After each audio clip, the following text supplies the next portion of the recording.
Hey, gang. Welcome. Oh, there we go. Welcome. It's happening. It's Wednesday, hump day, whatever you want to call that. Let me zoom in here just a little bit closer. I think Philip's going to join us. I think he was planning on it as of last week, and I don't know of anything that. I love when people just like tune in and tune out right away. Like, why would you do that? If you're not going to check it out, don't check it out. All right, whatever. Radio X out of Perth, Australia. WZQR in Pineland. K Shop in Vegas. Rainbow Radio, Yerg's Radio, and the rest of the Mastiff Media Network. It's time to go. It's time for Translating Trump, although Philip isn't with us yet. And I didn't, like I said, I didn't get any message that he wasn't going to be. So we'll maybe he's going to be here in the second hour. I don't know. But he's usually here for the first, and then we decide if he's going to be for the whole thing or not. But we'll see what happens. I still have Monday's thing on.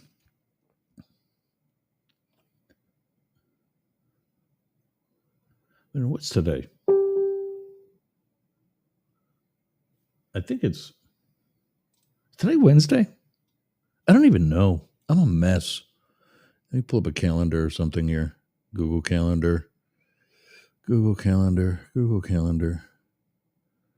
Did I lose my Google Calendar?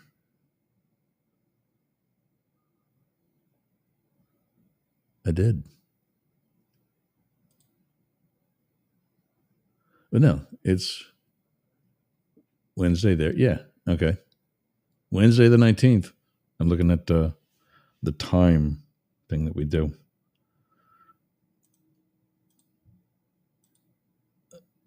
There it is. 11:02.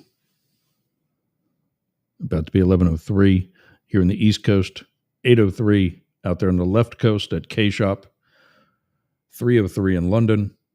16:03 in Berlin, Germany. And I'm adding some other markets that we know we're serving. 17:03 in Tel Aviv, Israel, and Jerusalem. 17:03 in Gaza and Kyiv, Ukraine. 18:03 in Moscow. 11:03 p.m. in Perth, Australia. And it's 2:03 in the morning in Sydney and Melbourne.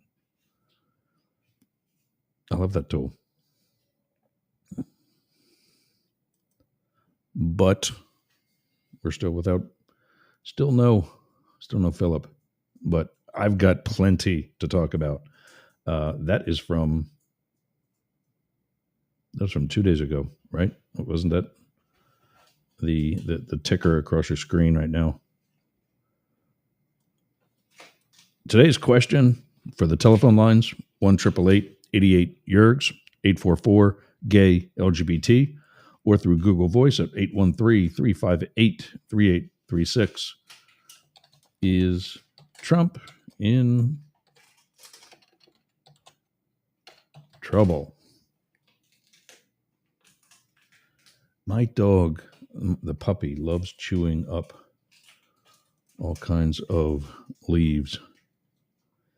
And we get some of these, I don't know what plants they are, but these leaves fall off that they're dried and they're huge. And of course, she brings them into the house. Mr. Momentum, thanks for checking us out. What is that dinging sound? There's like somebody else, like they're checking in. And I keep looking around. Anyway, today, tariffs. Are we still talking about this? The Associated Press versus Caroline Leavitt, because apparently she knows more than a very experienced journalist who got booted out of the White House. He replied back to Anthony here on Instagram.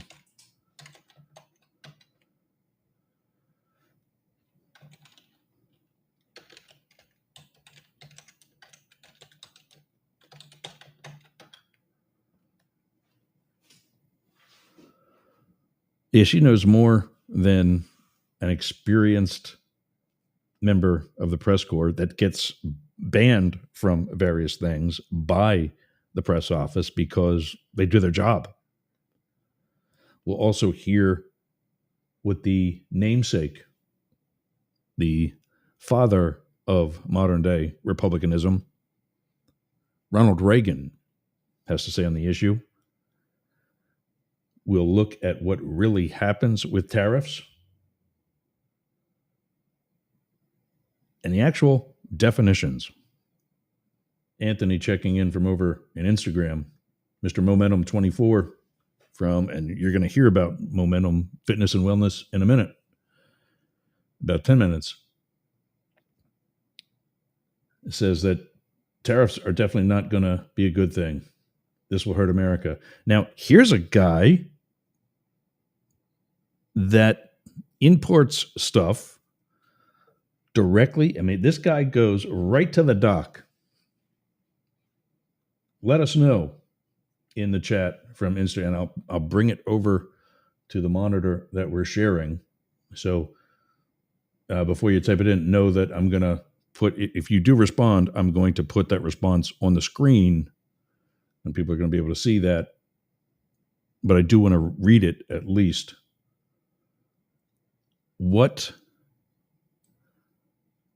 Who pays for a tariff? We'll get his, I think he's still there. Yeah. We'll get his response in a minute. But also court orders. When are they valid? You see, the Trump administration is currently saying, well, the verbal order isn't valid. We're challenging that.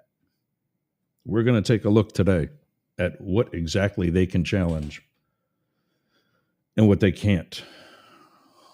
After that, what do we got? And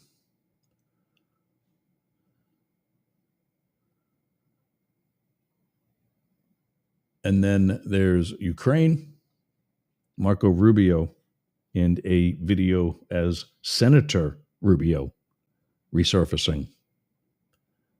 That's not ending well.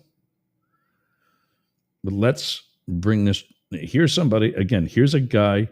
This is what he does. He imports various things. I'm not going to get into that. I don't know enough about it. But he imports various things right at the dock. Now, many of you might not be able to read this, so I'll read it for you. Tariffs are not going to be a good thing. This will hurt America. We order from Asia. We get a lot of our top and equipment from there, and it costs us a whole lot more money.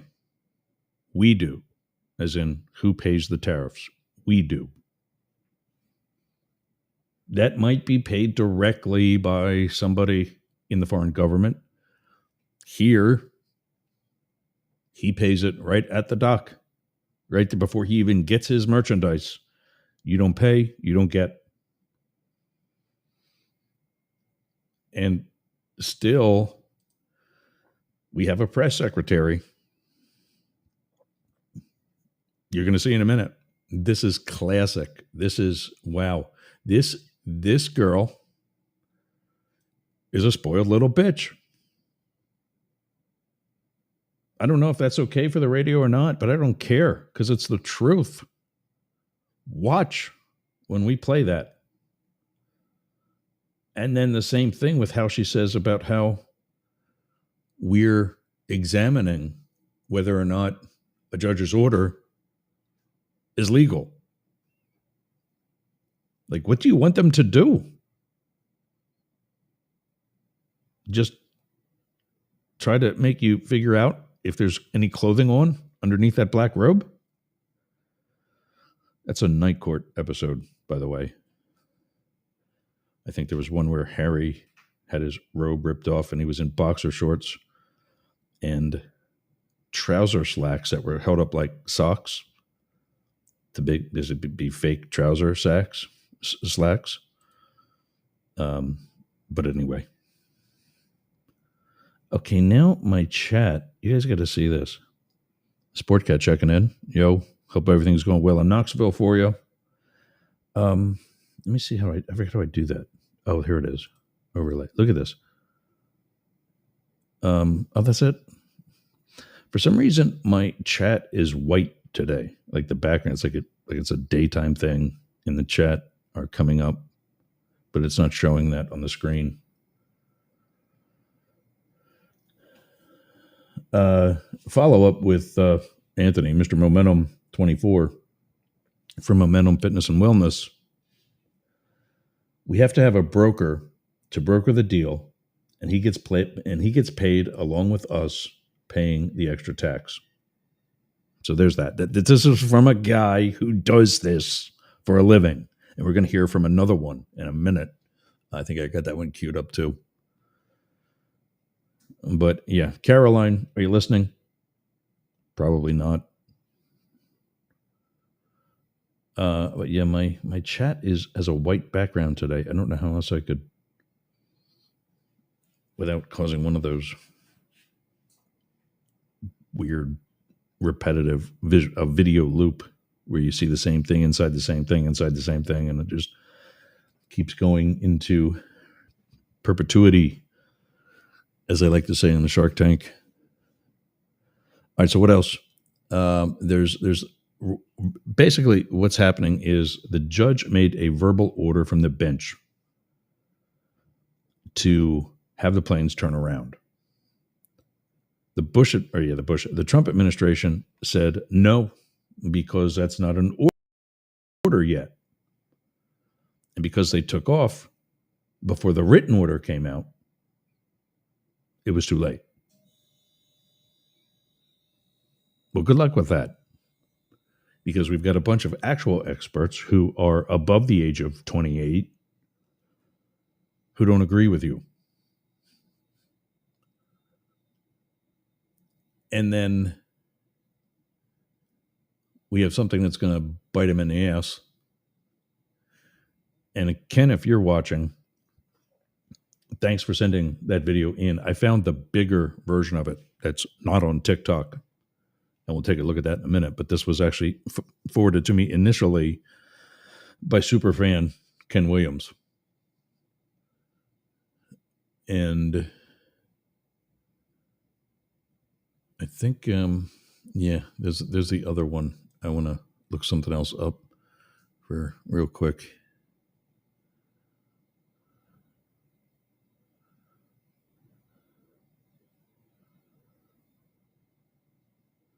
There's the more, how should I say,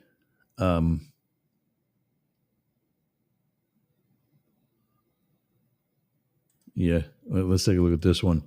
There's the more up-to-date opinion of the Ukrainian situation that I don't know what's changed, other than Rubio is no longer a senator. Now he's a puppet for another puppet. And the puppet master happens to be the one that was the aggressor in this whole thing. Go figure. All right, let's get to it. Looks like I might be alone for 2 hours today. Feel free to call. Take up some time in the chat. Let me know what you're thinking on some things.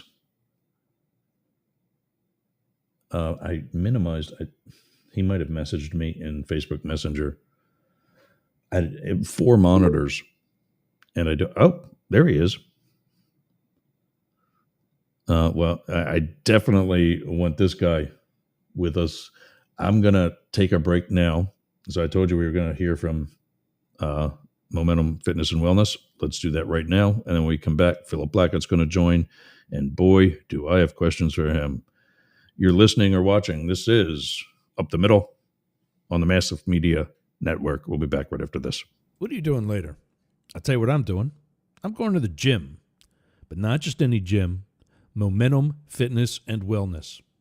Walk right up to the door. There's a QR code on the door. You can sign up right there. You've got no excuse. But not only that, their equipment is amazing. It's kept up well. It's expanded. There's stretching area. There's CrossFit. There's hardcore training.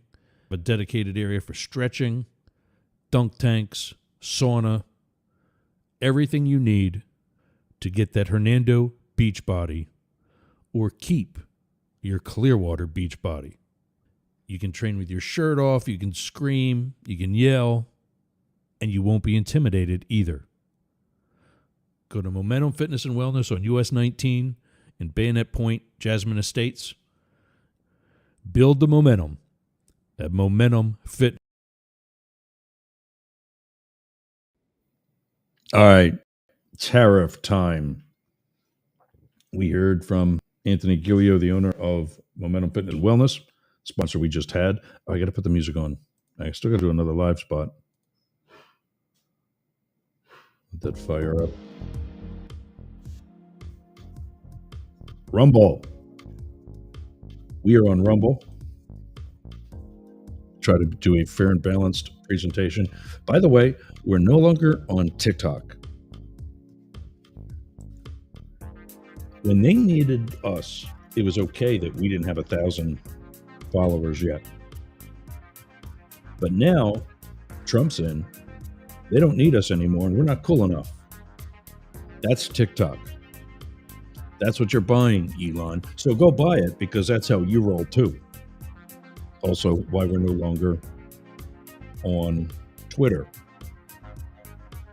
I'm not going to support somebody who says it's for free speech and then goes around censoring people like they did to us when we were on Twitter. I mean, I'm still there. I still got a presence, but we don't use it. We don't broadcast to that. We don't pay to have X number of destinations to broadcast to, and then have to go to that destination and pay even more to be there, when we're not going to be permitted to say what we need to say. And that's not me being a libtard. In fact, unfortunately, that's more of a conservative viewpoint than it is a progressive or liberal one. Well, on Rumble, they may also be a little conservative, but we're still welcome there. We're still broadcasting that right now as we speak. And if you'd like to do the same thing, go to rumble.com/register/Yergs Media. Remember, Yergs Media is what Mastiff Media used to be before we rebranded, and I got rid of Yergs and everything. I didn't want to be all about me. But we are reaching out to the right. We do want to hear from the right. And let's do that right now. With us is Philip Lackett, our resident Trump translator. And like I said, boy, do I have questions for you. Well, happy Wednesday to you too, sir. Yeah, buddy. So let me ask you, who pays for a tariff? It could be one of what? Ultimately. At least two.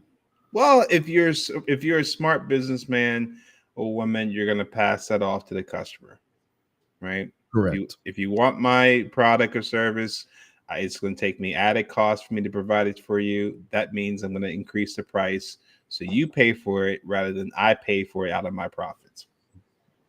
Exactly. Mm-hmm. But here we go with,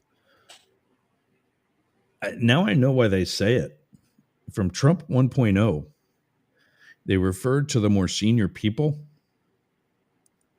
as the ones who kind of kept him in check a little bit, as the adults in the room. Mm-hmm. That was their nickname. Well, they ain't there anymore. Who would have thought there was a day when you would miss Sean Spicer? So here we go with Caroline Levitt. Let me see if I can find that one first and do that. And then that's from NPR or PBS. That's Ronnie. Ronnie again. Where'd she go? Here we are.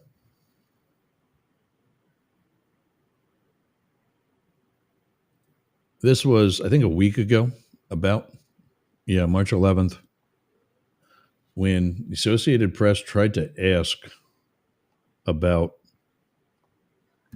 the tax breaks that the president is promising, yet the tariffs that he's levying. Mm-hmm. Here we go.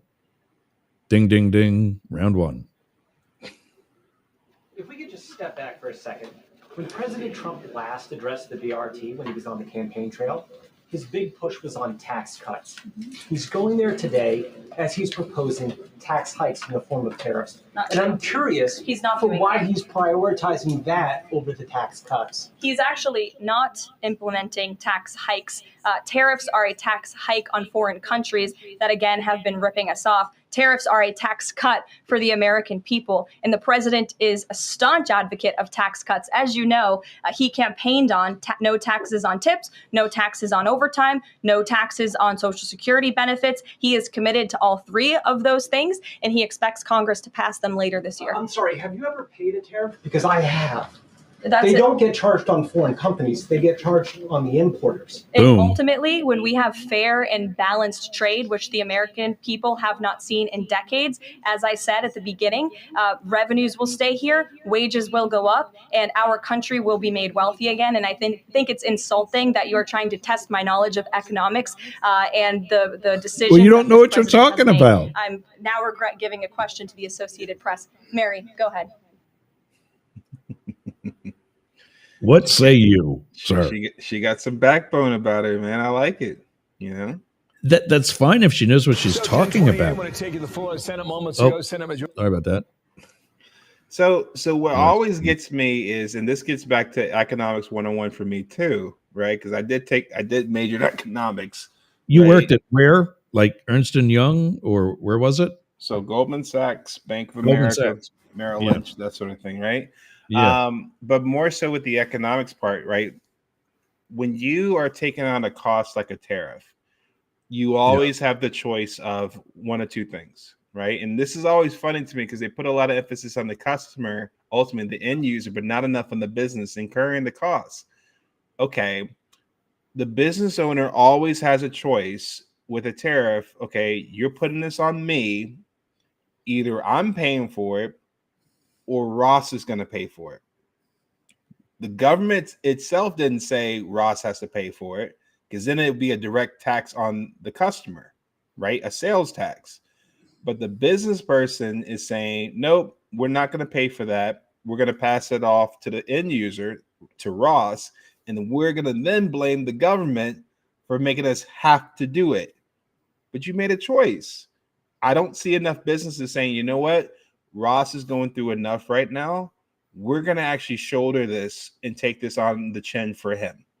And yes, that means lower profits for us. But if that means instead of it costing him $5 when it used to cost him $3, then we'll shoulder that $2 and he still pays $3 because we want to keep him as a customer. And we So what you're saying then is the exporting government, China, Canada, Mexico, are not the ones paying this tariff.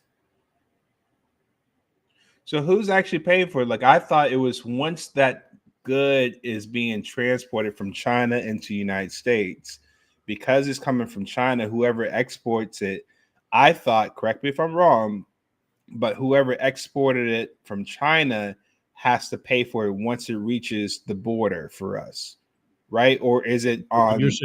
You're saying the internal inside the United States agency, company, customer, ultimately whoever. But what Trump has been saying is that these other countries are going to pay that. And literally the world, to include one of our sponsors before you came on, Anthony Gillio is joining us from Instagram. And while that's not connected to the chat, unfortunately, I can bring that back over and show you what he said about it. This is a guy who, in addition to owning a gym, has an import business. And he said, and I'll read it if it's a little small for you. Maybe I can increase it. Yeah, I can see it. Can you see it okay? Okay, now I see it better, yeah. Yeah. Tariffs are definitely going to hurt gonna read the Definitely not wrong. going to be a good thing. I'll read it. There's no problem. This This will will hurt hurt. America, Yep. and we order from Asia, Yep. like China. We get a lot of our top. He does like In tents and stuff. top end equipment. Okay. Okay, yeah, From there, and it from costs there, us a whole it lot more costs a whole money. lot more money.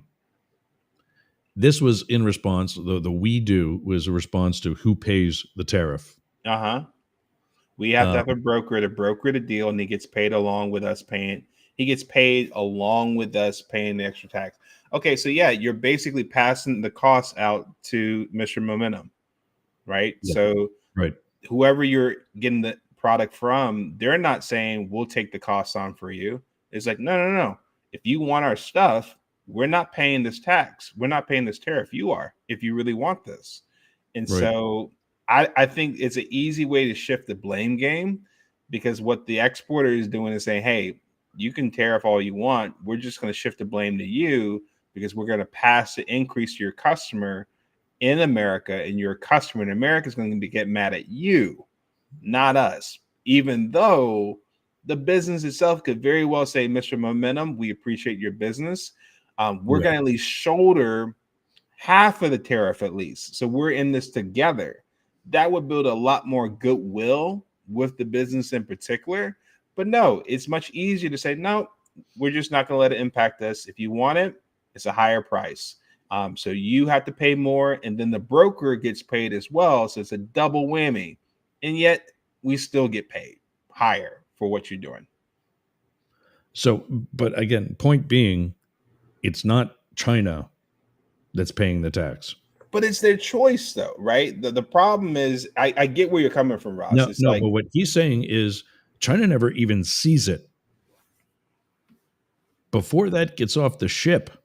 This is what he told me before on another occasion. Before that even gets off the ship, mhm. they pay that at the duty with customs. Mm-hmm. So who actually It makes the doesn't come payment? off.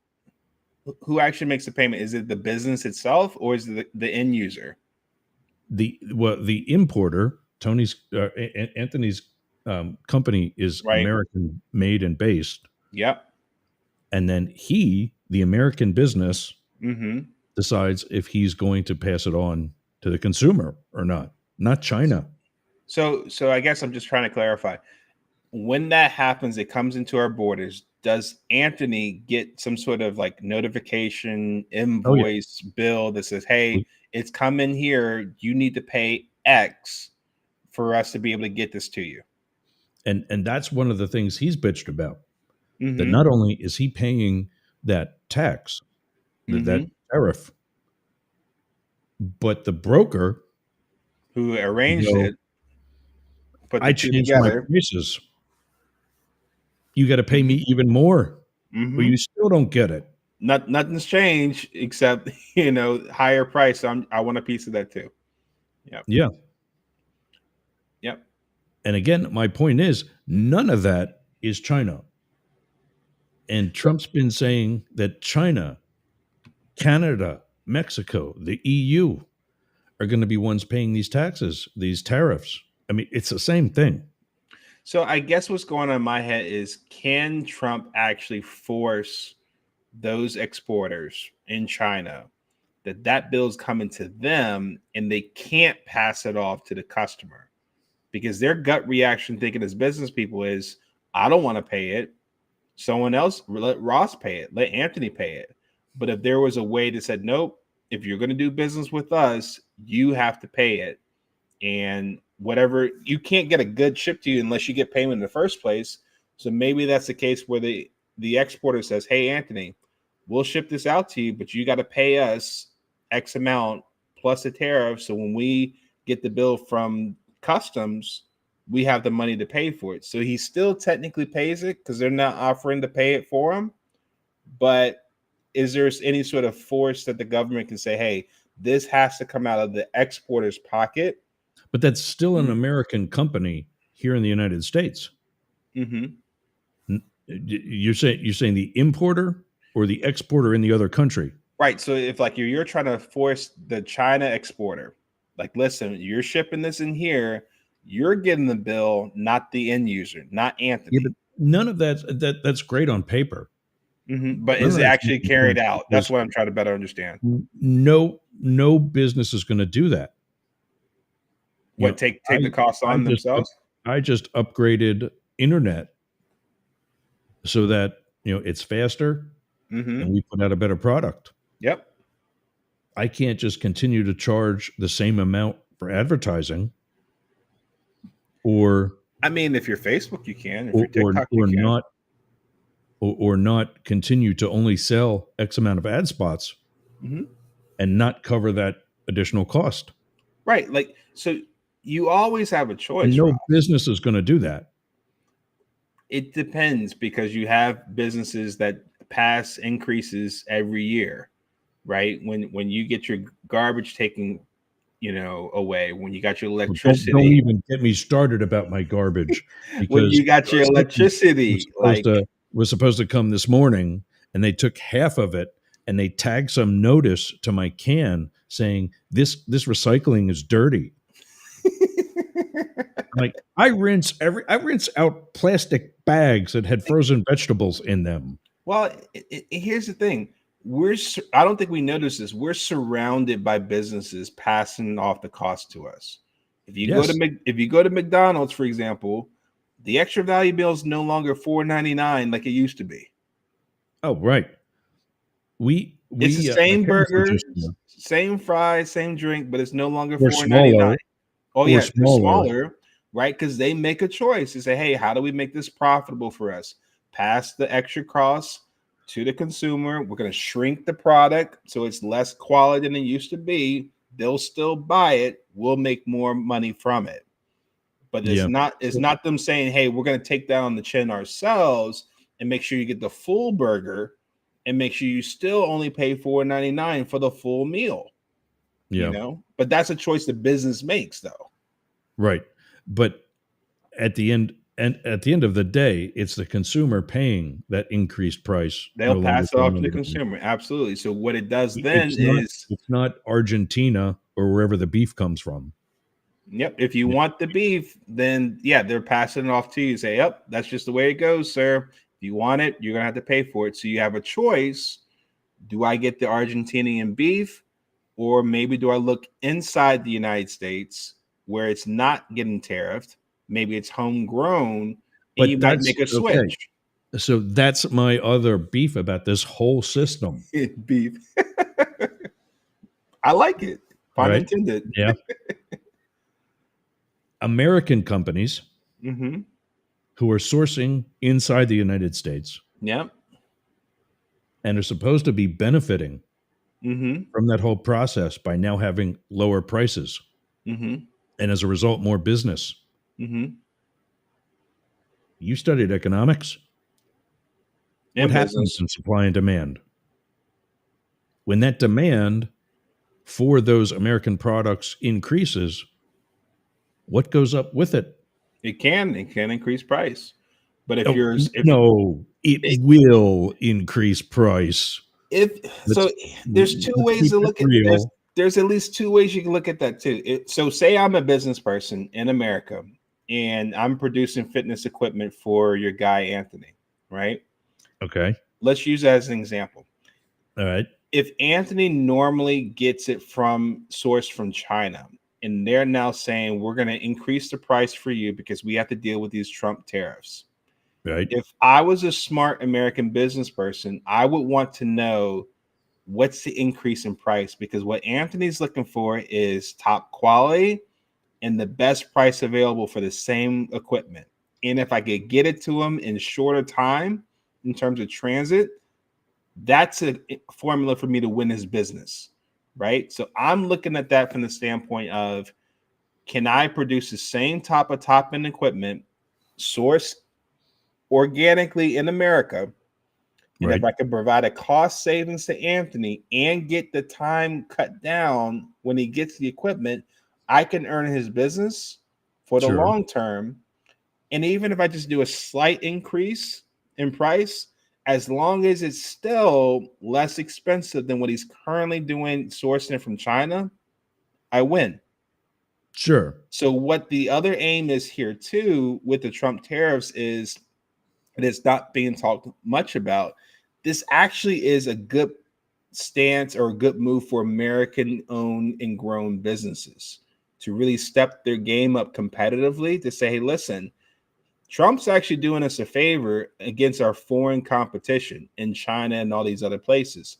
If we can be able to get our act together, source our stuff internally so it doesn't get a tariff, provide comparable pricing, preferably lower than what our competition is offering, and get it to our people quicker because we're already in the United States. We don't have to ship our product literally.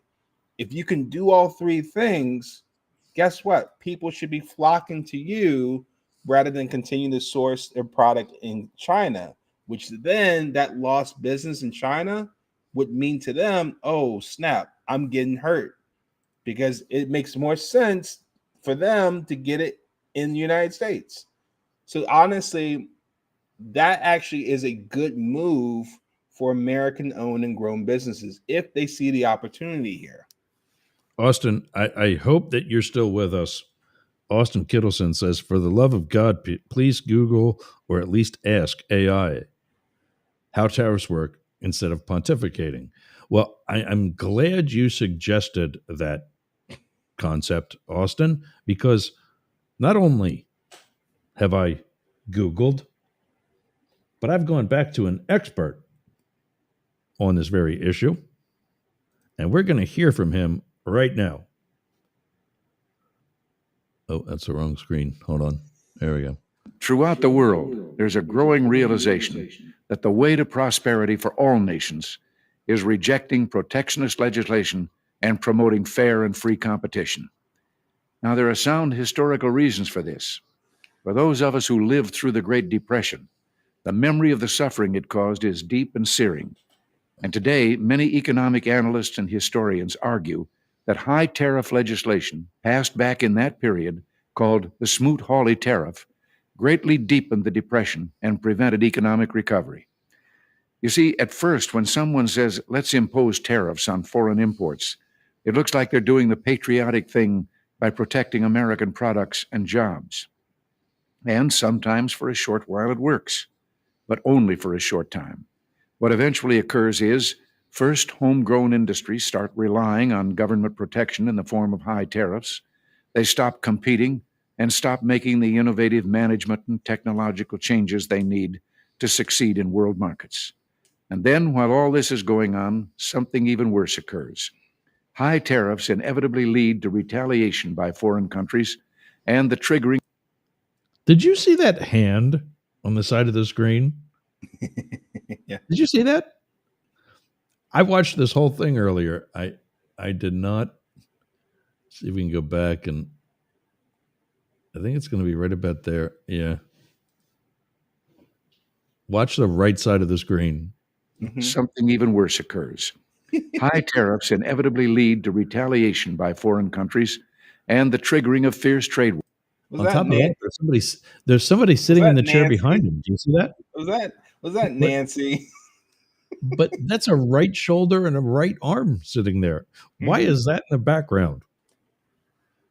Like, is he in a barber shop? Who's sitting up against the wall, just sitting there while the president's reading a weekly radio address? Well, clearly this is not the contemporary press room that Caroline works out of nowadays, or the No, Oval Office um, here. This is kind of I don't know. This might. I've never been inside at Camp David, so I don't know if this is something. Oh, is That's that where it's from? Okay. It might be, or this Okay. this also might be in California at his Mm, ranch, okay. which judging by the photos on the wall And the is what I wall saw. itself. Yeah, that whole 1970s wood paneling. Yep. All right, I saw you shaking your head. Yes, that this doesn't end well. Right. So Ultimately. what I was nodding to, Ross, was if you have American owned and grown businesses dependent off of the tariffs to think, Yeah. oh, I don't really have to do much. I'm protected by this.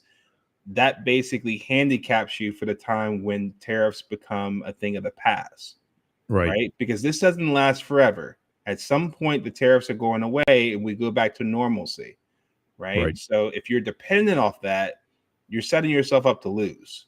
The second part of what President Reagan said here too was the competition, the innovation. If you're just resting on your laurels here and not figuring out, okay, I just got a great opportunity to get in front of the foreign competitors and provide something better for everyone domestically. Let me make sure I can source my product internally, provide a better price for people, and get it to them quicker than foreign, and just get that word out to as many people as possible and get as much business secured that way, then it's a lost opportunity for you. But the question becomes there, how many businesses are likely to be aggressive on that front end to take advantage of this opportunity in front of them? Yeah. So, yeah, I agree with President Reagan there. Wars. The result is more and more tariffs, higher and higher trade barriers, and less competition. Yeah. So, do you see a point when either or both sides will actually say, enough is enough, let's wipe some of these out? Mm-hmm. Or is this really just a mechanism to raise prices so that when the tariffs are removed, Mm-hmm. the exporter, importer, manufacturer, somebody leaves the price alone Mm-hmm. and pockets that difference, as opposed to passing that savings onto the consumer and keeping a profit at a certain percentage? Yeah, I mean, we're definitely witnesses and bystanders of a great global pissing contest right now.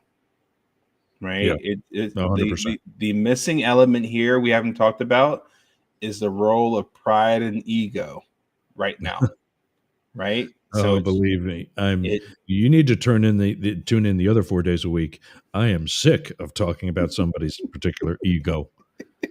so no one wants to lose to Trump, right? Um, and so, of course, I would anticipate they probably anticipated too. The moment you raise your tariffs and that sort, you start imposing these tariffs on country A, country B, country C. The majority of those leaders don't want to go down without a fight either. Yeah, So they don't want to come off as like, oh, I succumbed, bowed to the knee, kissed the ring of President Trump Almighty. So right, what do you think they're likely going to do? They're going to raise tariffs on their end too. So right. now it's a question of playing chicken. Who's going to fold first? Like Trump did twice already with Canada and Mexico, and not necessarily fold, but kick it down the road and say, we'll wait a month, which Mm-hmm. also makes no sense. If these are such a great thing, and if tariffs are his favorite word, as he Mm-hmm. says they are, Mm-hmm. why not say, screw Mexico and Canada? Mm-hmm. Here's your 25%. It's on now. Sucks to be you.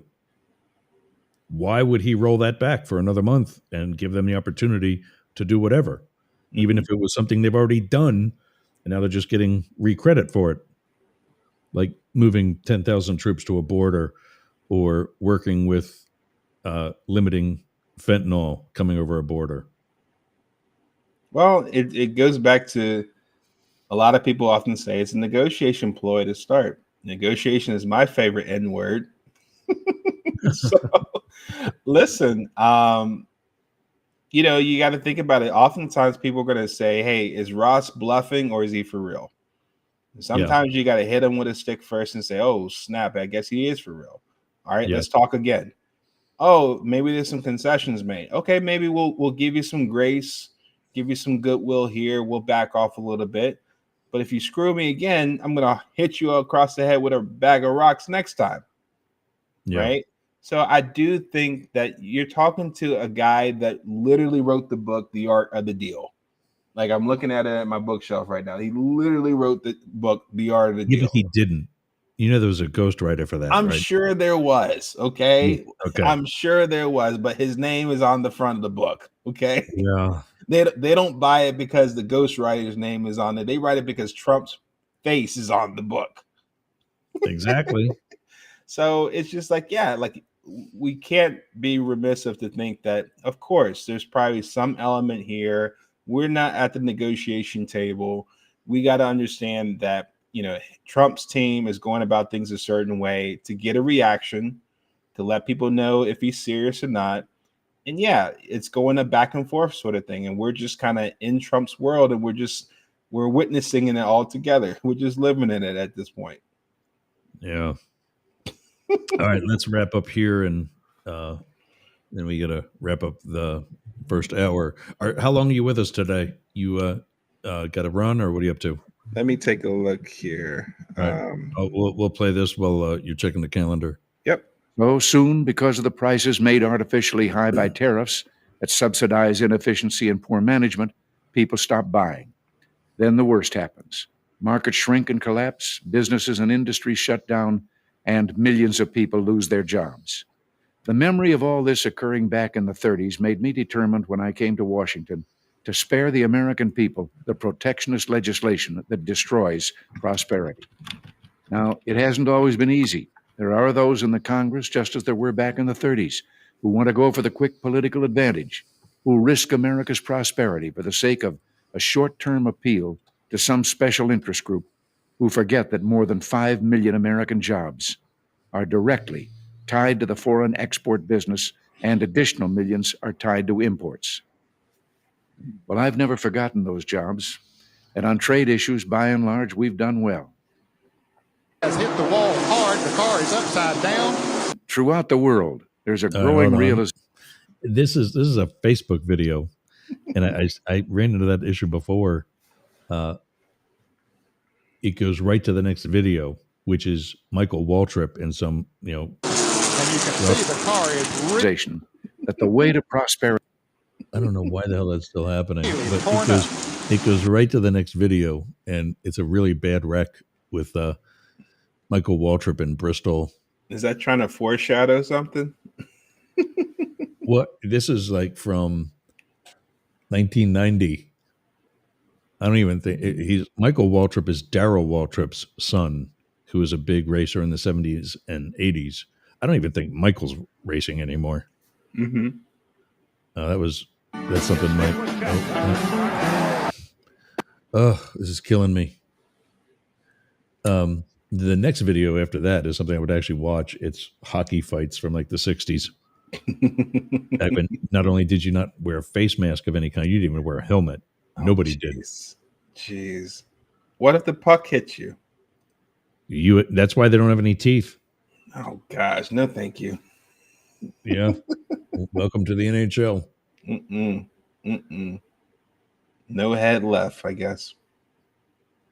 Right, so I've got another video with Reagan, but I don't think we need to beat a dead horse. I mean, I think we kind of know there's a time and place for tariffs. And I think that there's just a large percentage of people that are not in agreement with Trump. I get now it's not the time. Now is not the time. And the problem, I would say, too, and this is another element to it, too, Ross, even to your friend in Momentum. Yeah. I don't know if maybe he has some sort of long-term contract or agreement with this particular exporter that obligates him to order from him only. It might be an exclusive. It might be an exclusive deal where it's like he's locked in for a certain period of time because maybe he thought he could save money getting it outside of America versus in America. And he might be in a situation where it's just like, hey, I'm stuck with this. I can't get out of it without any sort of legal recourse. And that sucks. As opposed to if you have a more flexible arrangement and say, hey, I can kind of pick and choose any point in time, then that might lead you to be more, adaptable in this situation to get only America-based companies where you don't have this issue necessarily. Right. All right. I got to take a break. When we come back in the second hour, it's going to be what's left here. Court orders. When are they valid? Are they valid verbally from the bench or not till they're written? We've got some experts saying one thing, and we've got our favorite expert, not Philip, but Caroline, saying something else. This is Up the Middle. We'll be back right after this. Where's the long one? This is going to be a couple of minutes. I got a pee break. Be right back.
All right, we're back. And I got to bring that back up just in case. There we go.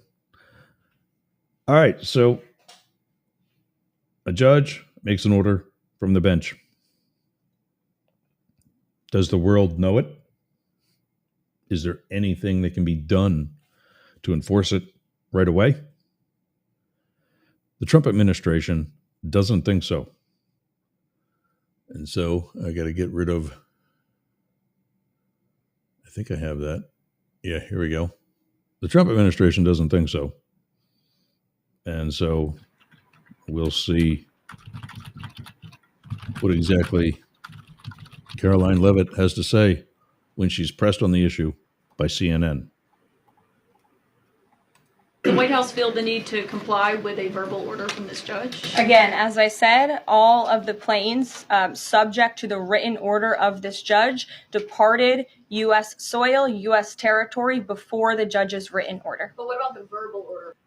So what they're talking about are the planes that were carrying alleged gang members, mostly, who were being deported as per the administration's policy on immigration.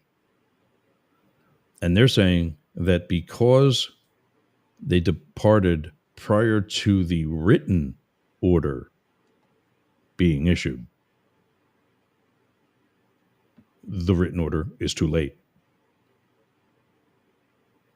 And that the verbal order, she's going to say it in a minute, does not have the legal weight of the written order. So even though they knew it was coming, the Trump administration is making the argument that officially it didn't come yet, so we don't have to listen to it. We'll see that every legal expert I found so far not agree with that. But here's the rest of the clip with her, and I forget the journalist's name, but she's from CNN.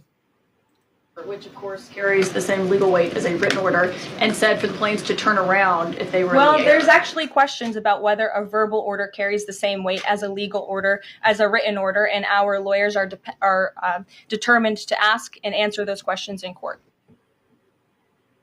Okay, so she's saying there are from who? And this is my beef. Every time there's some so-called question by this administration, they don't tell you where the source is, who the source is, where this question comes from, where this legal argument is. I know you're not an attorney, but any experiences you've had, where do they get off saying, we're just going to go anyway and see what happens? You don't know until you actually test it out. It seems like that seems like where the strategy's coming here. And you think that's okay? Listen, some people often say rules are made to be broken, right? I'm not necessarily a proponent Not by of the that. president of the United States. I understand. And once again, I'm not at the table. I'm not in those cabinet meetings. I'm not on the phone with the president, what they're thinking about, strategizing about in Mar-a-Lago. What I can say, though, is once again, this is one of those elements where Trump is definitely promising change on a vast level. Everything's on the negotiating table to be questioned and explored. And I do see this as like more so as like, if we push the envelope, let's see what happens, sort of thing. And if it gets refuted, if it gets rebutted, then at least we're saying, hey, we went about it. Blame the other people, blame the other judge, right? But you definitely don't want a timid president who was promising, full out change here that a lot of people were wanting. So that's also what I do want is a respectful one. I get it. That I knows agree with his you. place in society, that I doesn't agree. think he's above the law, which is, there's one thing legislating from the bench, but this is another thing when a decision has been made on legislation and now it's passed down and they go, nah. No, I get it, because you know my thing, Ross. You know me well enough to know it's not so much a partisan thing for me. It's what's the precedent we're setting here. Because if Trump does this, what precludes the other side from doing the exact same thing when it's their turn? We don't want to repeat some of Biden's misgivings either, where it's just like, hey, you said, hey, don't give people bailouts and student loans. And then Biden's like, oh, that's all right. I'm going to give them bailouts anyway. I'm on my way out. Right? Not good, not appropriate, but this isn't Biden's fault. I get it, but I'm saying in the sense, like, to your point, as my parents would say, two wrongs don't make a right. I agree with you. I say, listen, they said checks and balances for a reason. They taught us separation of powers in civics class for a reason. At some point, you have to have the buck stop somewhere. And if you can just easily just question or even try to remove a judge because it wasn't what you were looking to do, that's another thing that's making me crazy. That's what makes me a little concerned here. Just because you were the one that was wrong in the first place. There has to be some sort of right that you say, you know what? We argued our case. It didn't work. It didn't get the decision we wanted. All right, we got to move on. And you see Trump doing that like ever? Sometimes, not all the time. When? I missed all of them.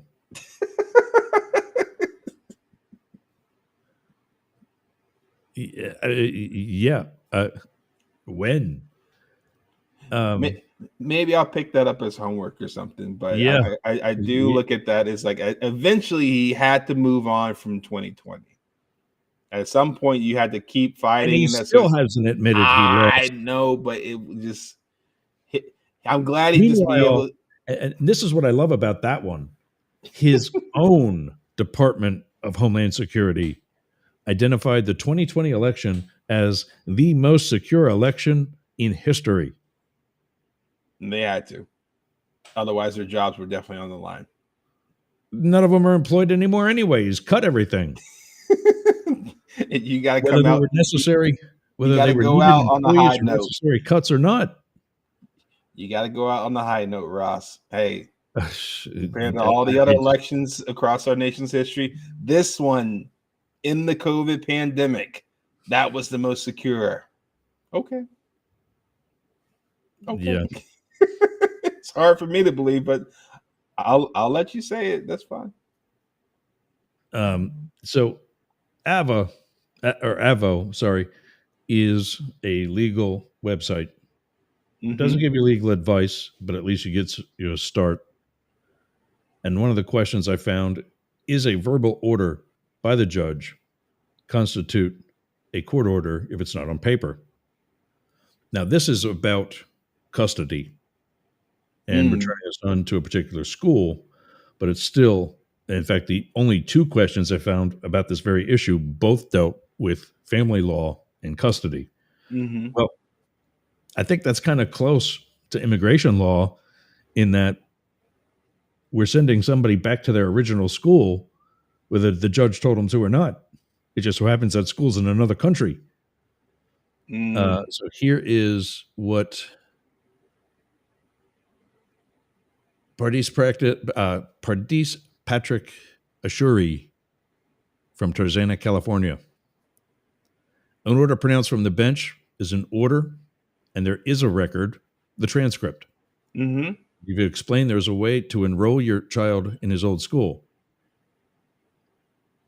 Oh, he was talking about the thing, the actual question. So if there's a violation of that order, other parent could seek a contempt order. Best to consult the Florida lawyer to seek advice about your. They're always going to put that in, Of course. so they can't say, "Well, this attorney online told me to do this." Yeah, but that was the one. There's some answers from this one, but there's another one where it's pretty. I mean, this is cut and dry. When are orders given? I don't know how these people speak. When are orders given verbally in court by a judge enforceable? Mhm. So again, same question, not exactly worded very intelligently, but again, is an oral order from the bench effective immediately? Especially when, by the way, the judge said it was effective immediately. Mhm. So here's an answer. Thomas Allen Neal from Sacramento, California.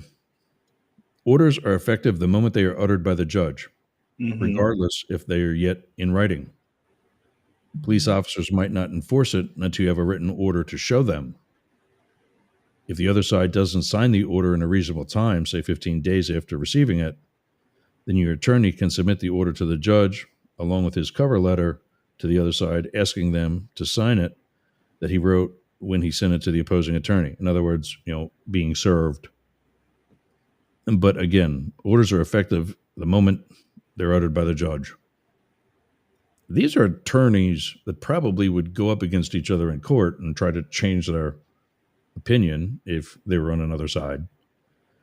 But blindly asked, they're all saying that it's the verbal order that takes precedence as far as a time frame. Where do they get this? Who? I get that there's an argument here that, like, here's a time frame. Here was the verbal order. Mhm. There's the planes going wheels up, and then over here was when the written order finally came out, and they're challenging that.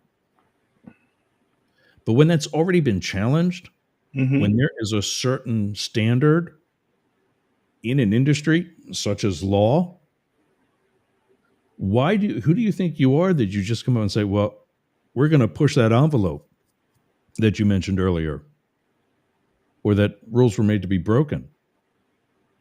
Again, at what point do you say, like you said about industry and tariffs, at what point should the president finally say, the buck does stop with me, and I'm going to set that example?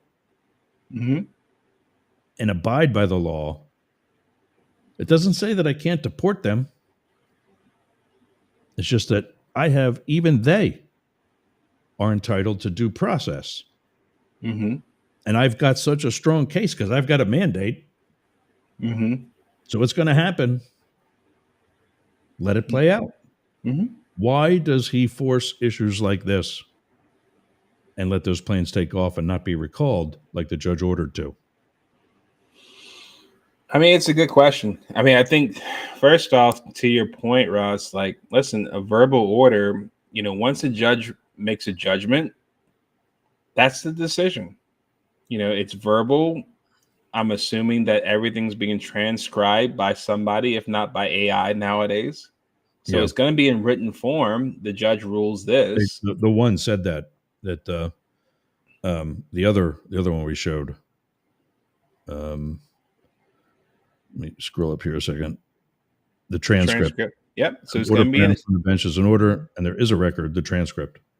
Yep. So it's there. It's the judgment's been made. The decision's been made. Right. When Supreme Court justices make their decisions, they share their opinions, right? That corroborate what they just ruled on. I guess some people try to figure out, okay, when does it become effective? So do I have some wiggle room to try to get some things done between the time the verbal order has been issued and the time it's been written up, and now it's a written order that says, nope, this is proof, the decision's been made. If you go against this, there's consequences. The only way this opinion goes away is if you appeal it. So that goes into the whole process. If you appeal it to a higher judge or a higher court, and then they say the lower court judge decision is no longer valid, then fine. But to your point, there is a process that we've been living under for over 200 years. And I am a fan of abiding by that. It may not always get what we want, but at least I have faith that as much as possible, we're trying to uphold an equal sense of justice for people, regardless of party lines. Yeah. And I can't say that's been happening with this administration. Mm-hmm. I know they're looking to get rid of illegal immigrants, but you can't tell me that all of the illegal immigrants here are just the brown people, and that this isn't a race-based movement. I don't see anybody coming over the Canadian border and being arrested on suspicion of being Canadian. And it's easier to spot and make an assumption based off what you see. I get it. Yeah. Or what you hear in terms of accent, right? That's where xenophobia comes to play. 100%. Yeah. And I've seen two separate stories now of Trump supporters who are from the Latin community, the Latino community, whose wives have been deported for whatever reason. One was a green card in good standing. Okay. And she was yanked out of the house. Yanked out of the house. That was another thing. Weren't we only supposedly going after the violent offenders? That was what I was thinking. At least for the first line of business, for sure. And now when we talk about race and other issues and DEI and this whole, we're one, I think, really is going into the other. The plane that dropped the bombs on Japan at the end of World War II, or at least would cause the end of the Pacific Theater, was named the Enola Gay. Okay. Gay. Okay. Written on the side of the plane. Mm-hmm. That was taken off the Department of Defense website because it had the word gay. Enola Gay. Gay, by the way, is oftentimes a woman's first name. And this particular woman... Could it be a nickname for Gail, too? Possibly. I can see that. But this particular woman had two first names. Mm-hmm. It was Enola Gay. Gay. Yep. It was the wife of the pilot of the plane. A straight couple. And yet that gets yanked off.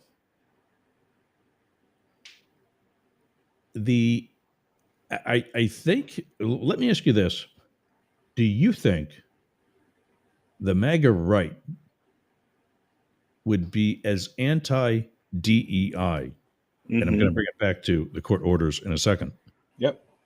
that they would be as anti-DEI if they actually had to say the words diversity, equity, and inclusion?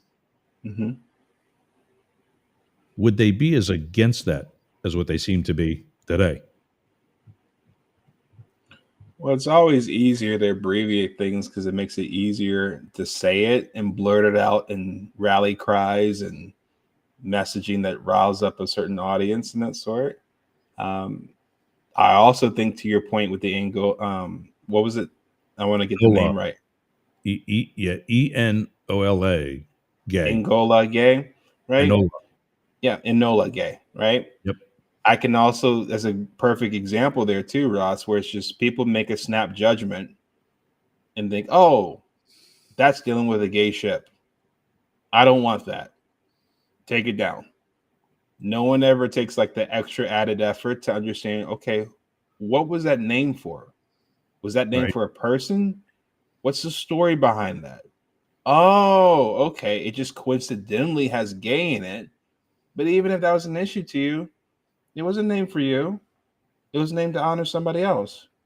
So you can have your opinion about it, you can have your feelings about it, but that's not reason to just all of a sudden try to take stuff off just so it makes you feel better. So even with the DEI part, Well, you mentioned something else too, is the snap judgment. Look at all the firings that happened by Doge. And we talked about this yesterday. The court ordered, and the administration is actually going with it and proceeding to implement the rehiring of 25,000 people that were fired. That's expensive. Yeah. I mean, aren't we causing more money? And keep in mind, some of these people that were fired were employees at the IRS. What is it right now? What time of year are we in? Especially if you work at the IRS. Exactly. Tax season. You want to fire them now? Or the VA, an agency that has been begging, even with the improvements that they've had during both the Trump or the Biden or the Obama, Trump, and Biden administrations, even with 3 administrations making improvements on them, they're still begging for more employees.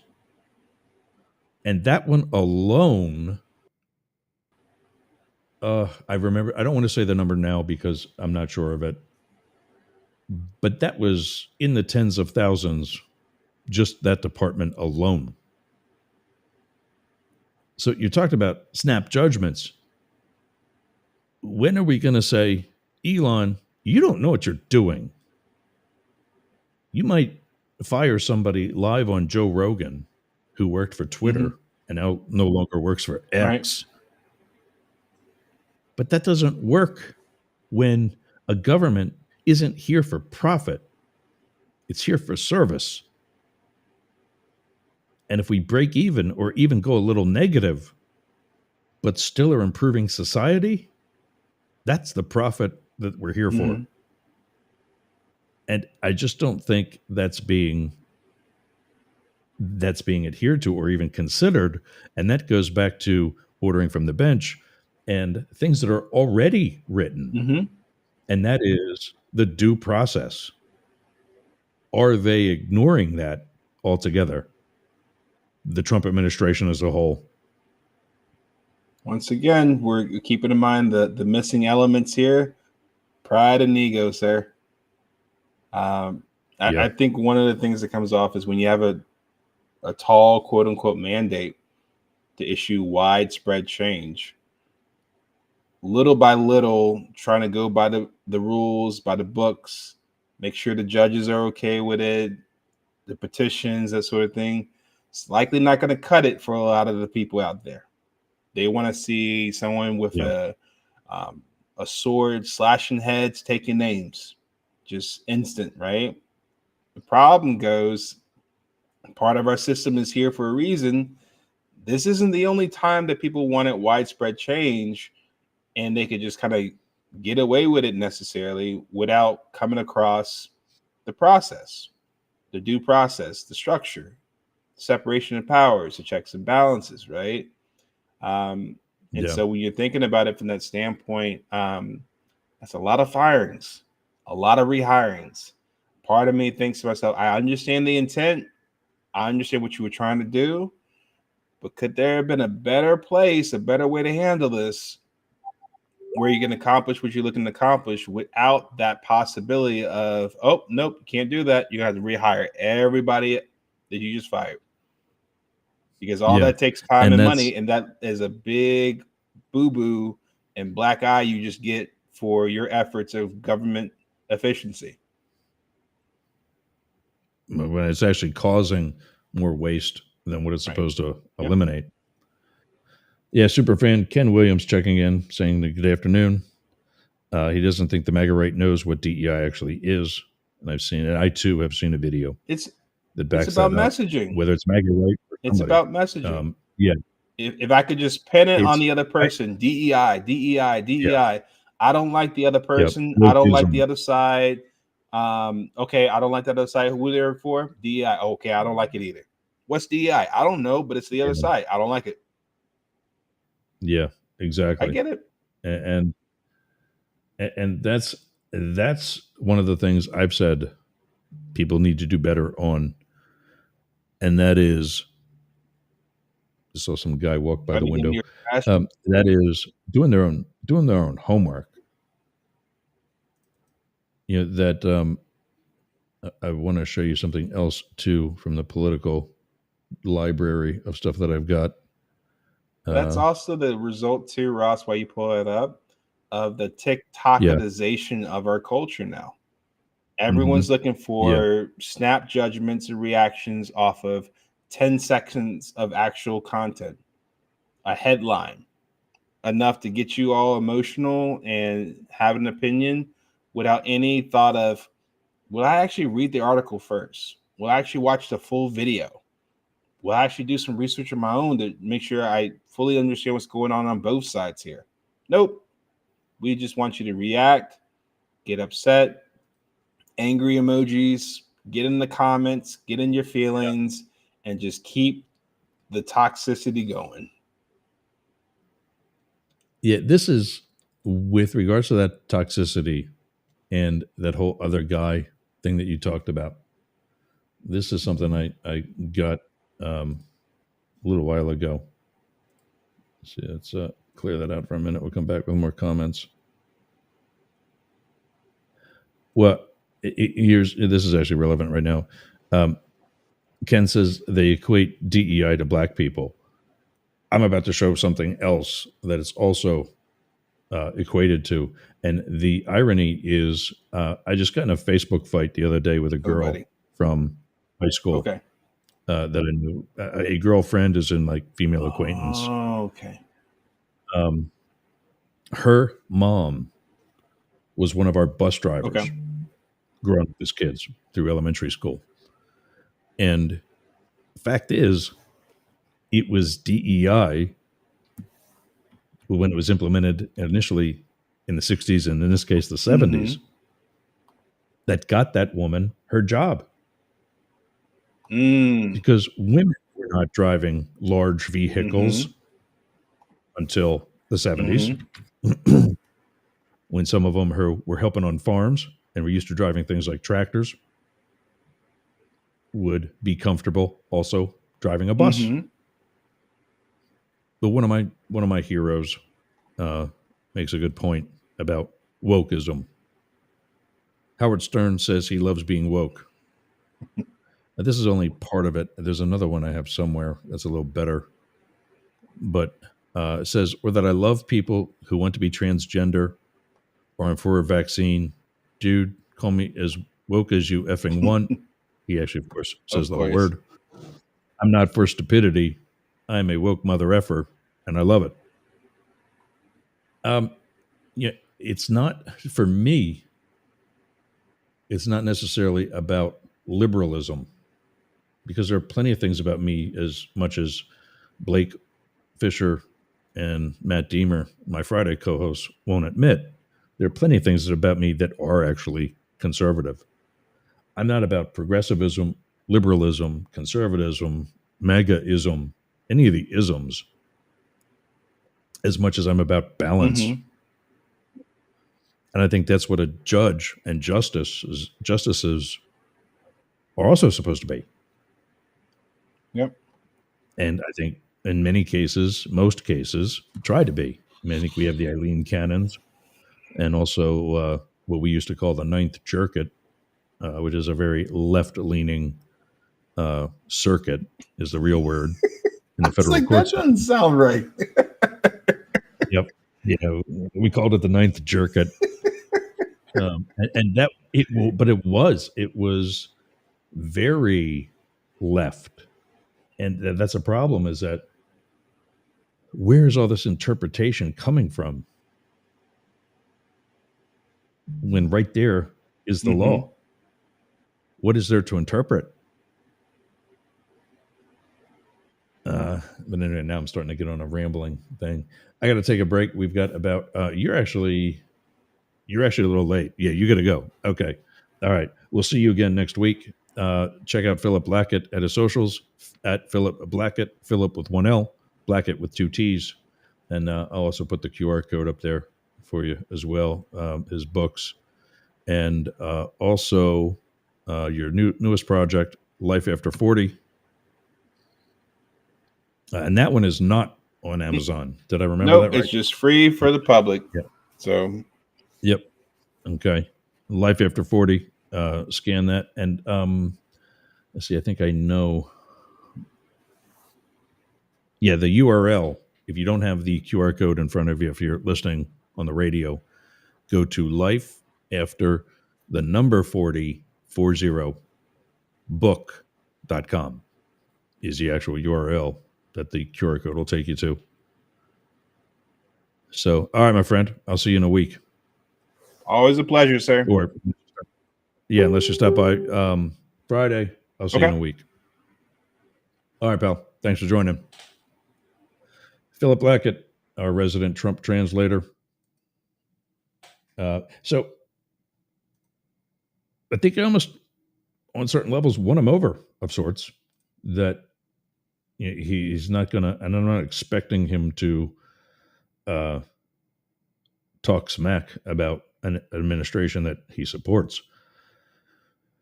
But I mean, at least, and he is that demographic that David Beckmeyer from Outrage Overload told us about. I initially thought, before this most recent presidential election, with all the people that have been getting off the Trump train, as Phil Repko had referred to.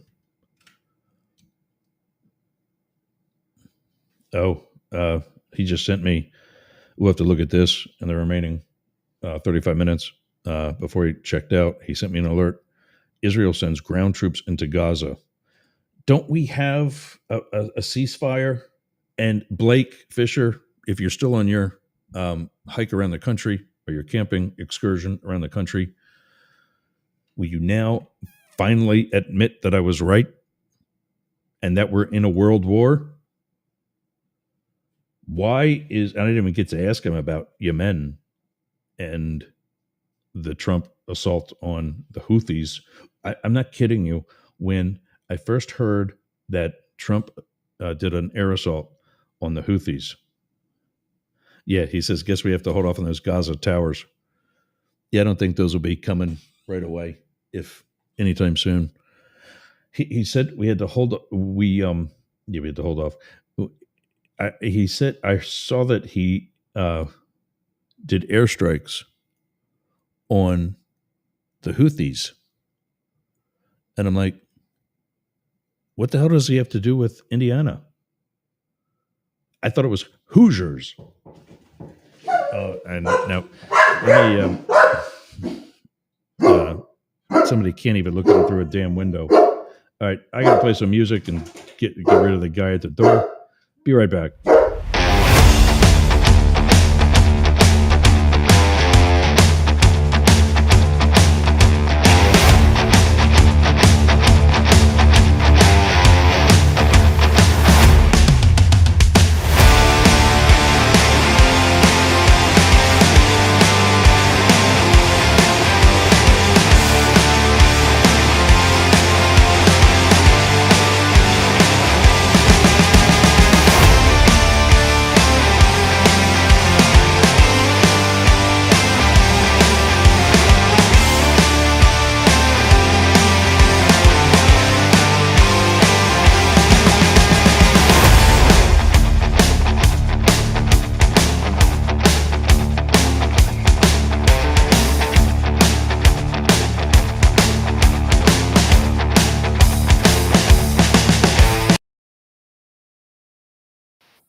All right, so enough rambling. We've got two. We're at World War, and it's now apparently, possibly, here in the United States. Before Philip signed off, we have J Ballesteros 11 on Instagram. Stay a little longer. We have breaking news on two fronts. One,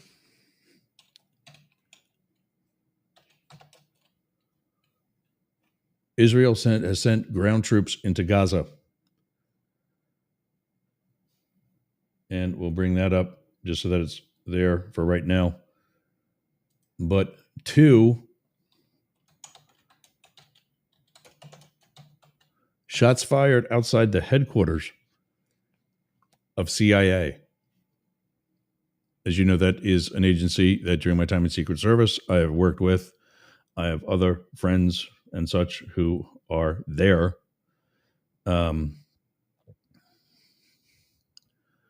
Let's go. Let's see. Here we go. Reuters. Let's go live with Reuters and see what they have going on.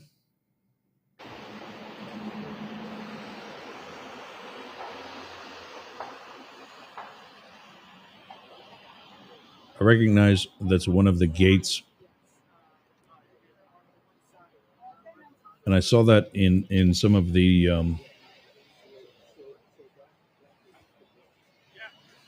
in some of the writing that we just saw, that SWAT teams have been deployed. I remember one of the shootings that happened at one of the gates. It was just one of the officers. In fact, one of the CIA police officers passed away in that shooting. That wasn't near as intense as what you're seeing on the screen right now.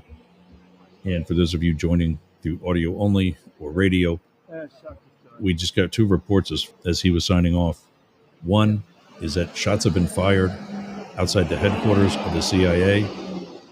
Yeah, that's right off the George Washington Parkway. So that's in the the northeast corner of the property of the CIA camp, which is where one of the main gates is at.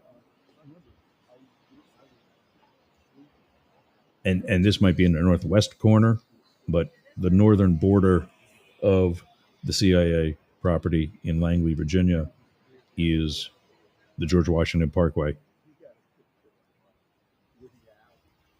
Langley is essentially the town, if you will, that is the CIA headquarters. It's actually in another town that is McLean, Virginia.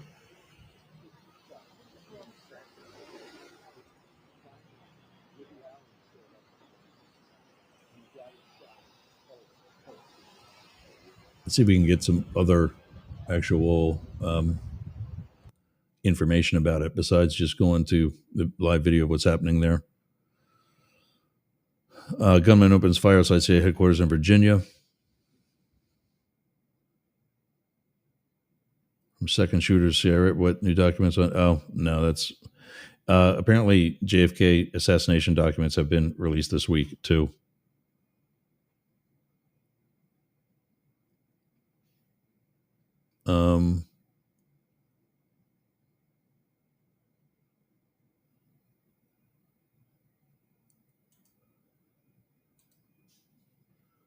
So this is apparently kind of in conjunction with the release. CIA headquarters swarmed by cops over man with a gun, as SWAT is called in just hours after JFK files were released.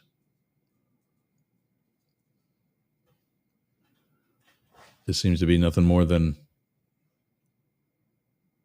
Oh, there we go.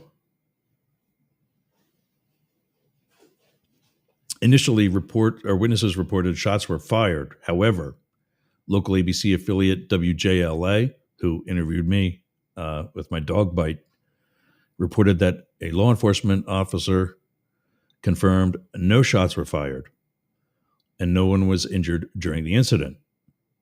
A passerby of the incident called the police response massive, with an entire entrance to Langley, Virginia headquarters being blocked off by police officers, military vehicles, and fire trucks rushing to assist. Journalist Andrew Layden posted on Twitter that the subject has fired multiple rounds into the air. Traffic alerts from the Fairfax County Police warned residents of road closures due to a barricade incident at CIA HQ. CIA has confirmed that there were threats at the gate, which is less than 10 miles from Washington, D.C., but is yet to provide any further details about the incident. The CIA and local cops didn't immediately respond to the U.S. Sun's request for comment. Live stream of the incidents on Facebook shows dozens of officers gathered. The incident Wednesday morning isn't the first time that danger has surrounded the CIA headquarters. That's what I talked about a moment ago.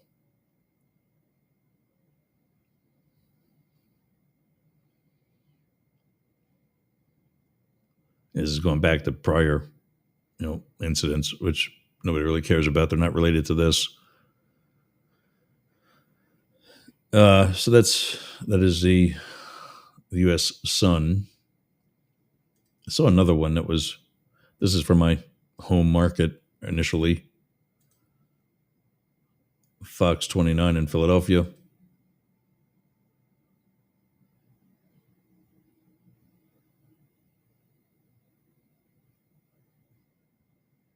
Multiple roads around Fairfax County have been shut down. What we know, there appears to be a SWAT team, Arlington County and Fairfax County officials on the scene gearing up, along with other officials gearing down. A bomb squad also appears to be on the scene as well. It is unconfirmed if there is a bomb in the area. Well, here's the thing, just in case there is, don't put your little media headquarters too close to it. According to the Fairfax County Police, Dolly Madison Boulevard is shut down in both directions between Georgetown Park and Seville Lane because of the barricade incident. And that's photos of what they put on their social media and so on.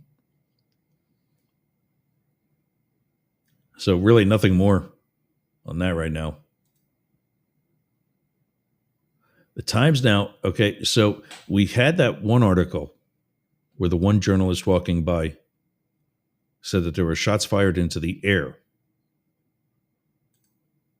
This is 8 minutes ago. Times Now. Times Now World says, gunman opens fire outside CIA headquarters in Virginia, heavy police deployed. A gunman fired shots outside CIA headquarters in Langley, Virginia, prompting a massive police response. The attack followed former President Trump's release of JFK assassination files. The CIA has yet to release any additional statements regarding the security threat.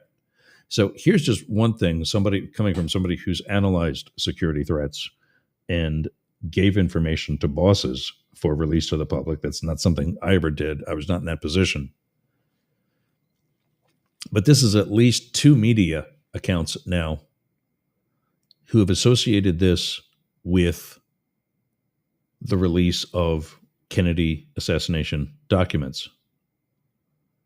Just because it's in that timely of a fashion doesn't mean anything.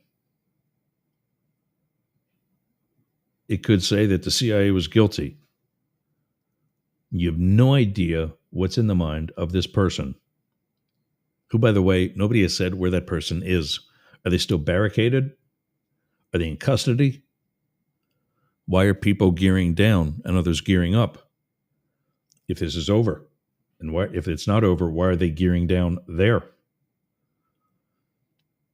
A major security incident unfolded outside the CIA headquarters in Langley on Wednesday after a man armed with a gun reportedly fired multiple shots into the air. So here's another consistency.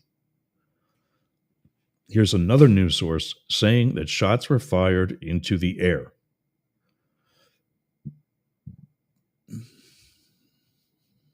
And made threats near an entry gate. Authorities quickly responded, leading to a heavy police and SWAT team presence at the scene. The attack comes just hours after former President Donald Trump authorized the release of 80,000 pages of previously classified documents related to the 1963 assassination of President John F. Kennedy. Eyewitnesses described massive law enforcement responses as police officers, military vehicles, and fire trucks rushed to the facility.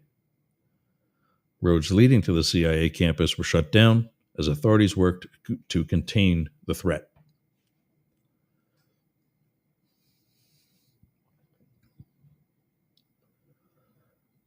Here it is again. Journalist Andrew Layden, reporting from the scene, posted on Twitter, subject has fired multiple rounds into the air.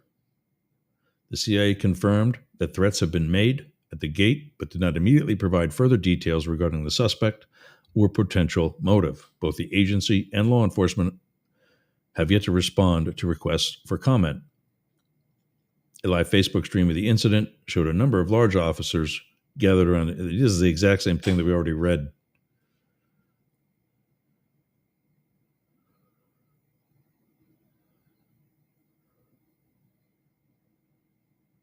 The files, long sought after by researchers and historians, may shed new light on speculation surrounding the CIA's alleged involvement in Kennedy's death. In accordance with President Donald Trump's directive on March 17, 2025, all records previously withheld for classification that are part of the President John F. Kennedy assassination records collection are released. Trump addressed the public regarding the declassification, stating, "You have a lot of reading to do."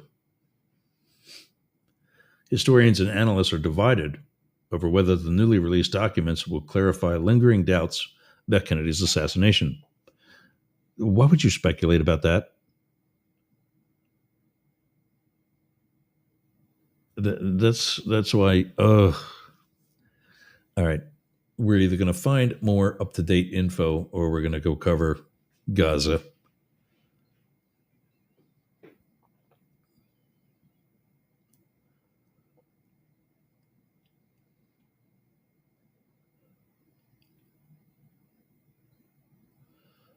Mailing, yeah, these are just more Mafia link, second shooter, and CIA warnings. I knew all of that.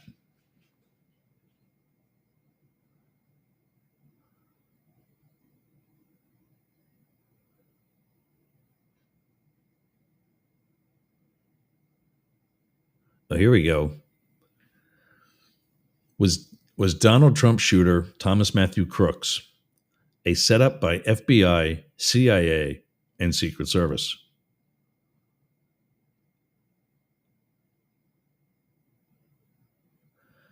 Another this one I actually believe is possible. Another theory proposes the incident. This is going back to Butler, Pennsylvania, in July of last year. I'm not saying this is what's happened.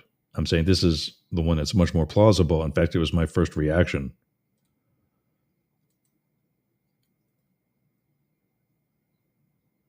Another theory proposes the incident was a false flag operation orchestrated by Trump's own campaign to portray him as a heroic figure. Yeah, that's an option. All right, let's go to Israel in the 20 minutes we got left. I'll send these over to Sportcat, make sure he follows up. I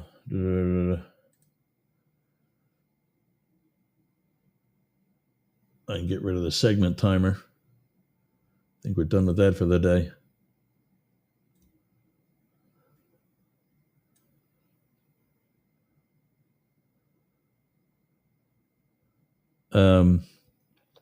David Levengood from Boyertown, Pennsylvania, messaged me directly through Facebook, looking to try to get into. Apparently, only some of the platforms are connected with the chat.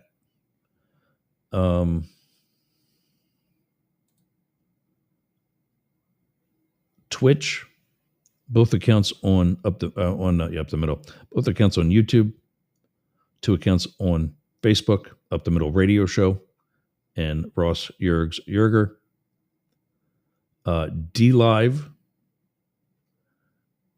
and that one should be, but I don't think that's live anymore either. 2, 3, 4, 5, 6, 7. Am I only doing 7 today? That can't be right. Yeah, because the 8th one is Instagram, and that's not connected.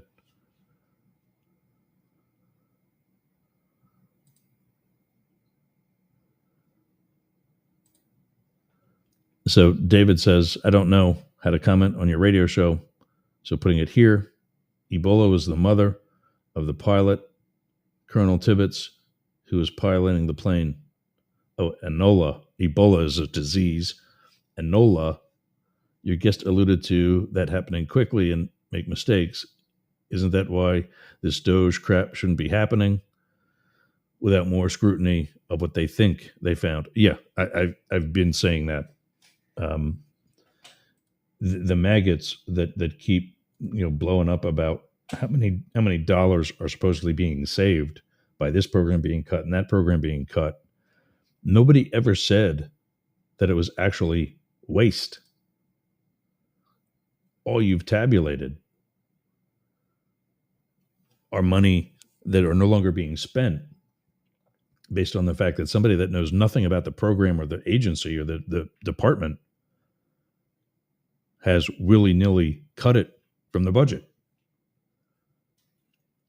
And that's like what we talked about, like with the nuclear people, even people that, as a probationary employee, you were there until you establish tenure, or what we call career status, meaning you've completed a probationary period.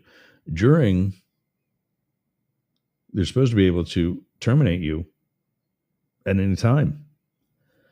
The judge says that even that has to be done with due process, and it was not.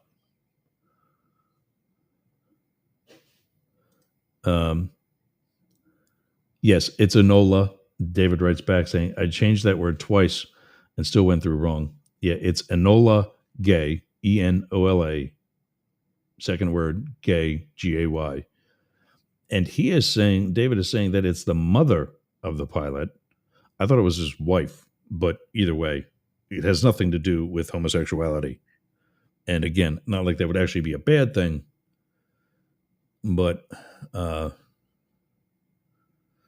so Netanyahu says this is only the beginning after deadly airstrikes. I'm not going to click on the New York Times one because I've used all my free New York Times articles, and I'll only get what I just read to you before it blocks me. Here, this is key. Why Israel broke the Gaza ceasefire. I saw something like this coming when over the weekend, T-Rump and I celebrated, tongue-in-cheek, celebrated Monday that we as a nation are back to bombing brown people. And we should be excited. That era of whatever he said it was is here. We're bombing brown people. And anyway, I'm just going to put this big search in the chat for Sportcat.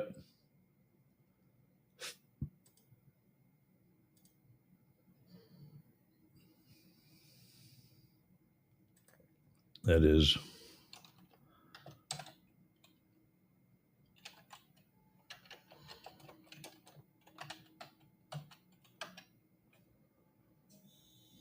and this is CIA shooting. I'll put that, and I'm doing just the there we go. I'm doing just the Google search just so he can take it from there.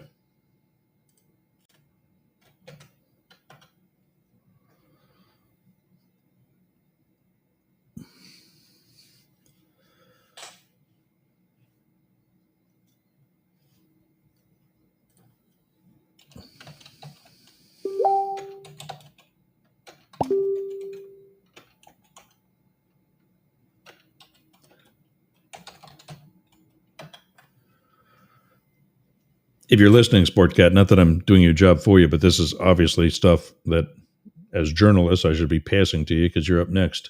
Speaking of which, in less than 15 minutes, Glenn Sportcat Jackson will be taking over with Sportcat's Daily Gazette. If you're listening to us on Yerg's Radio and Radio X, he's live right after me in about 14 minutes from now. He's going to be covering these stories and more. He doesn't know about the JFK files, though. 80K pages released this morning, right before CIA incident. And again, I'm not saying one has anything to do with the other, but I'm telling Sportcat that because that's what everybody else is saying. You know, we report, you decide, as Fox News used to say, until they decided for you.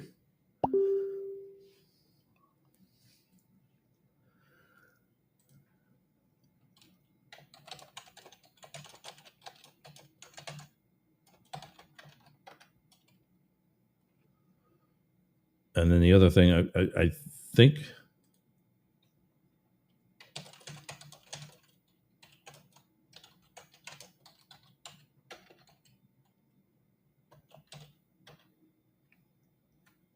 if we do the handoff, if he comes with me here and we both go live on video, and then we have, I don't know what exactly I have playing for the top of the hour on Yerg's Radio.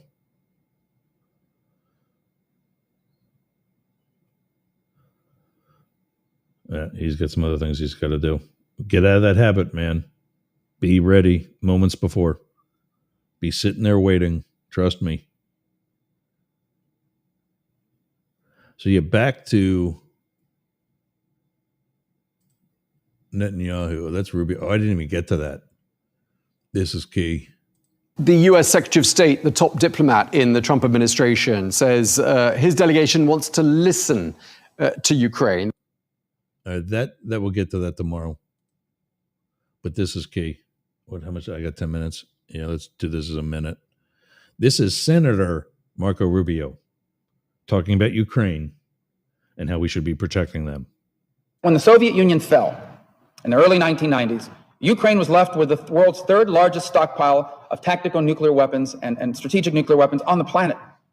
But they signed this agreement with the United States, the United Kingdom, and Russia that basically said, if you give up your nuclear weapons, we, these three countries that signed to this, will provide for your defense and assure you of your defense. And so Ukraine did that. They gave up these weapons.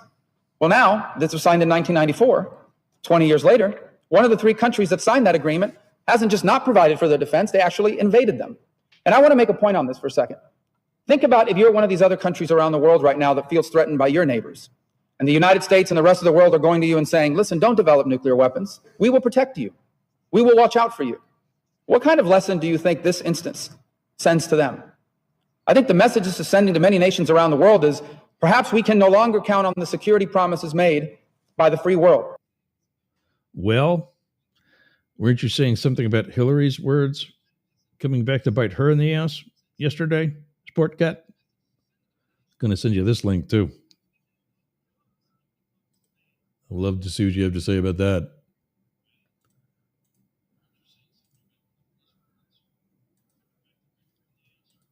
We'll definitely be talking about that again tomorrow, though.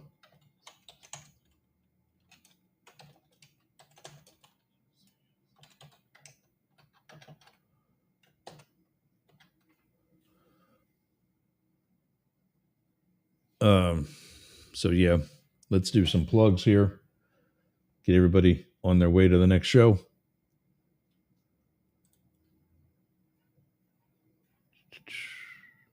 There we are.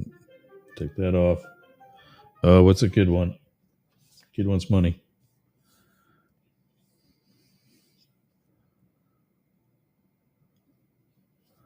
That was my son texting me. See what he's going on.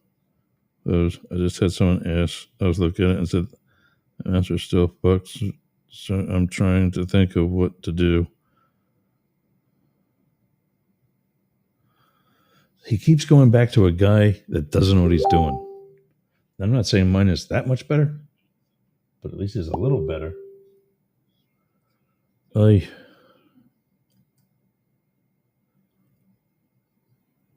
getting a message here on David Levingood from trying to get a photo. Yeah, it's not coming through. I don't know what it is with some of the Apple stuff on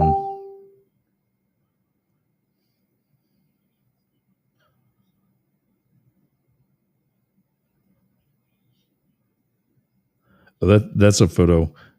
It's not coming through on my computer, so I can't use it. But David Levingood from Boyertown, I think he's actually down here right now. Oh, there it is.